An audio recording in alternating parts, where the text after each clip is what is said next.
So good afternoon. I have maybe about 10 slides here to finish up. My name is Eric Schmechel. I'm an urban conservationist. I'm fortunate enough to be paid by the City of Dubuque and Dubuque County and the City of Asbury, although I'm a Soil and Water Conservation District employee. So how can I make that a little bit more confusing? Everyone's always, who do you work for? Is it DNR? Is it the state? And half the time I'm not sure what I'm doing myself, if it's the city or the county, but we definitely stay busy. So urban conservation is really related more or less to stormwater management, but I do a lot of other things other than just stormwater. Administer the Catfish Creek Watershed Authority Board, which I'm going to kind of touch on here briefly.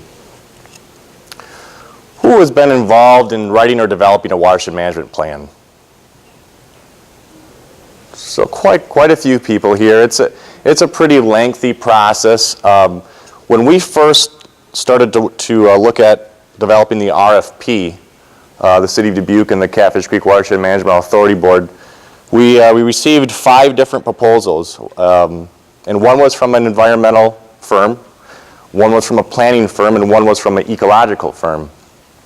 And it was interesting as we did the interviews with the consultants to hear everyone kind of has a different way of doing watershed management plans. Not all plans are equal, not all plans are alike. So it was interesting. I learned a lot as we went through that interview process with the consultants. Obviously the environmental one, or the engineering one, was very model-based engineer, and you do this, this, and this, and you're going to reduce your flows and your nutrient reduction by this. The planning one was very much all about planning for the watershed, and the ecological one was looking at the entire watershed, and not only looking at just water quality and models, and not just the engineering side of things, but looking at the full spectrum of really all living things in the watershed. And that to me is why we ended up choosing Applied Ecological, because we felt like their firm did a good job of looking at all aspects of it. You know, not just the water quality and flooding, which were the 2 big hitters, but the other big word in watershed planning here is voluntary. When we formed the Watershed Management Authority Board, and as we hosted a series of public input meetings over the last 2 years, we have a lot of farmers that would come. We had farmers come to meetings, and they hear the word authority, and you know there's heads that are turning, and there's a lot of questions being asked. The word, you know, having authority in our name is a little bit deceiving, because this authority board doesn't really have authority over farmers or the city. It's actually was the way the state legislature wrote it up when they formed these boards when they passed the code in 2009. Some people have actually asked to get the word authority taken out. Now I say we keep it in, because we've gone along 2 or 3 years of talking with people and letting them know that, you know, this is still voluntary based. These are the two big recreation areas. We have a state park, Mines of Spain, and Catfish Creek, which Dean talked about, in the Swiss Valley Nature Preserve and Park. And Dean also did not mention the headwaters of Catfish Creek is actually a cold water trout stream. So we do have a trout stream that does have naturally reproducing trout in the headwaters of Catfish Creek. This slide kind of talks about why watershed management planning was really important and really important for our area. You can see the amount of agricultural land that's predicted to be lost. This is over the next 20 years, and the amount of residential ground to be gained, industrial ground to be gained, and the loss of open space. This is happening obviously across our communities and throughout the driftless areas. So this is, to me, this slide is ultimately why it's really important to start to work on a watershed management plan in all areas. Developing a green infrastructure network was something that AES taught us through the process of coming up with a lot of different protocols, looking at your entire watershed, looking at what green infrastructure you have in place already throughout the watershed. And when I talk green infrastructure, I'm not talking rain gardens or bioretention cells or native prairies. I'm talking about infrastructure that's basically open space land, and it's connected to other open spaces. Infrastructure that has wetlands on it, infrastructure that's in a floodplain. It's really the areas that we're going to be most concerned about trying to protect as we move through into the future and throughout the plan, and then developing that network.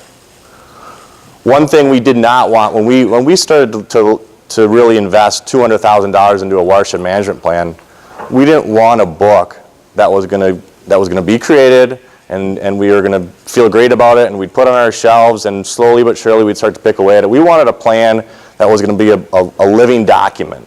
And that's why, you know, since the iPads and the RASCO and all the assessment that we do, the real-time stuff, it's great that we can do a project, punch it into the GIS mapping, and our plan is constantly being updated. Dean kind of touched on, you know, the water quality monitoring throughout, but we've got 39 sites throughout all branches of Catfish Creek.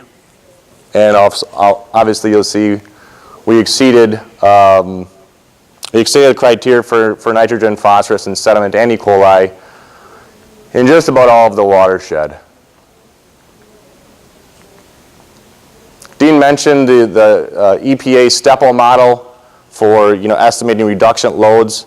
That's the model that we chose to go with right now, although we are using another model called WindSlam, which is more of an urban-based hydrology model for urban BMP reductions. But you can see the reductions that we were looking at when we started to put project and project and project together throughout this plan, what kind of load reductions we'd be looking at. So the watershed field inventory took about a month after we had 50 miles of stream RASCO'd and assessed already. This was a fun way of working, and we worked with AES on this. It's basically developing a grid system throughout your watershed and taking it parcel by parcel throughout the grid and going through each parcel. It's more of a windshield survey and really looking at all your different land uses in there, where your improvement's going to be, where your protection areas, developing that green infrastructure network. And here's kind of what a data sheet kind of looks like, and you're assessing everything from agricultural ground to industrial ground to residential ground. So then you develop all these goals for your plan, and of course the exciting part is, okay, what projects are we going to start implementing throughout our plan? Detention basin retrofits, wetland restoration, soil health, stream bank, green infrastructure protection projects, and of course all your traditional agricultural projects that you're trying to still implement and work with landowners on. The one thing that I think we're trying to stress and push right now is probably that soil health. I think a lot of it comes back to soil health, the organic matter that's left in our soils. How can we improve that? How can we make our landscapes, how can we give them the ability to absorb more water, which they used to do? Here's kind of the areas again. Wetland restoration areas, 14 high priority areas and 21 medium priority areas. 253 acres of wetland restoration that is our goal here, and 145 medium restoration areas.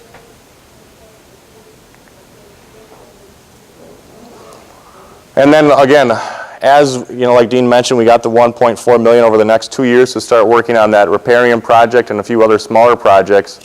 But that's not near enough money to do all the work that needs to get done throughout this watershed. We're talking about the next 15, 20, 30 years of projects that need to take place.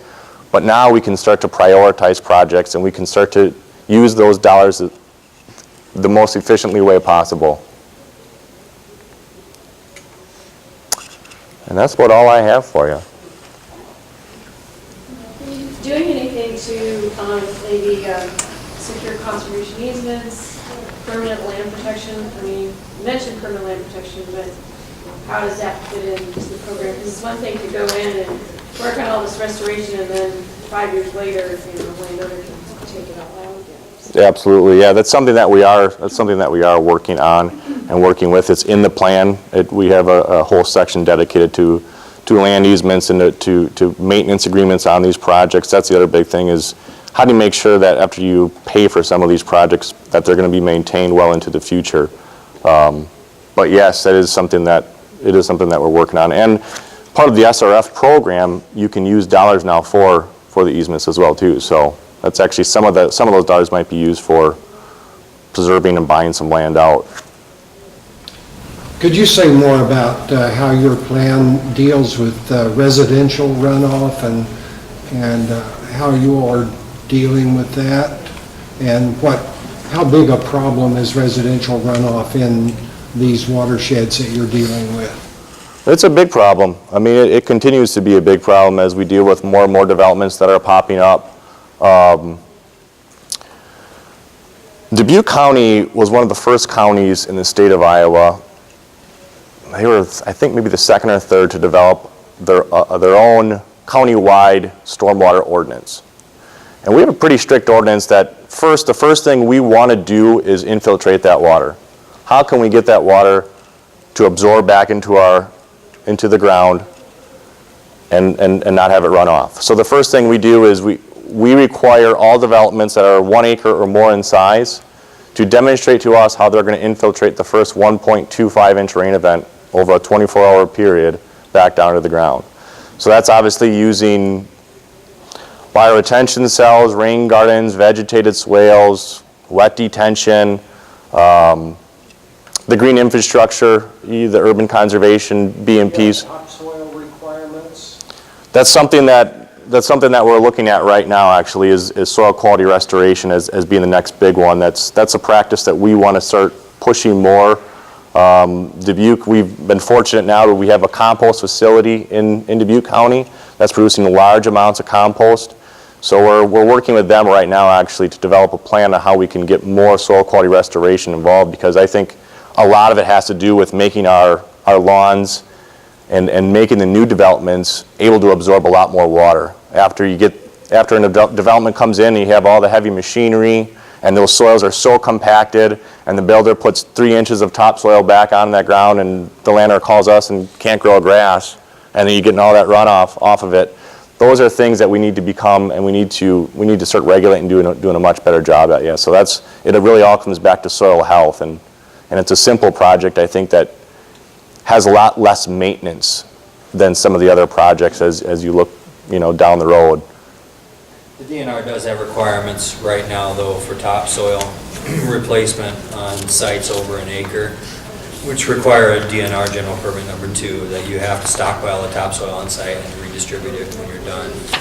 So we're looking at adding to that and saying you have to put another 6-8 inches of compost and till it into that topsoil.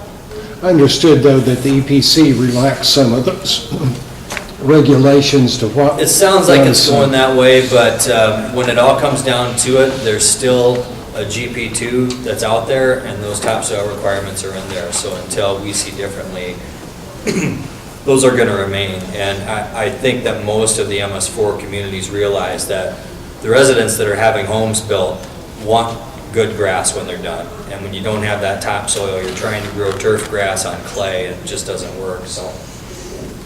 And Steve Hunt is going to be the next talk here in a little, as soon as I wrap up here. And Steve's going to talk about the first development we had last year. That's exactly what we're doing. Every homeowner that builds in this development has to do soil quality restoration. They have to put compost back on as part of final grade.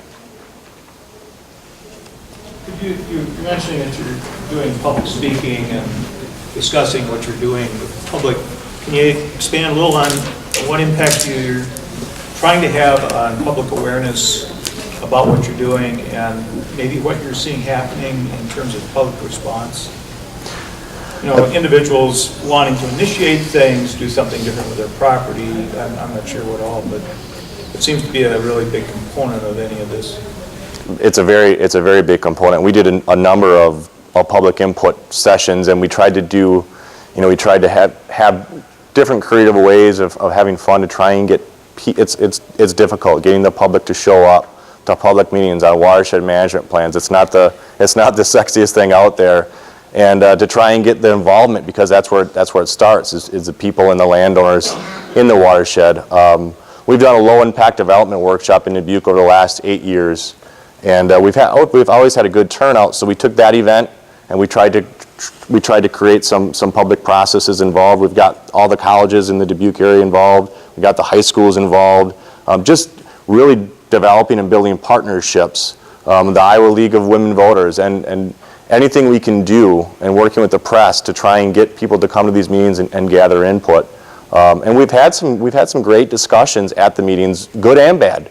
There's been landowners that have come with a lot of concern with the watershed management plan and what we're doing and Agenda 21 and you know, some of the negativity. But I think some of that stuff actually brings attention to it, and it gets other people more involved as well too. So it's been a number of different things. Dean and I mailed out, I don't know how many letters to landowners explaining what we're doing, that there might be money available to do projects, and we've had a decent amount of turnout through that. We've done surveys, through different means, both the online and paper surveys we've done to try and get input that way.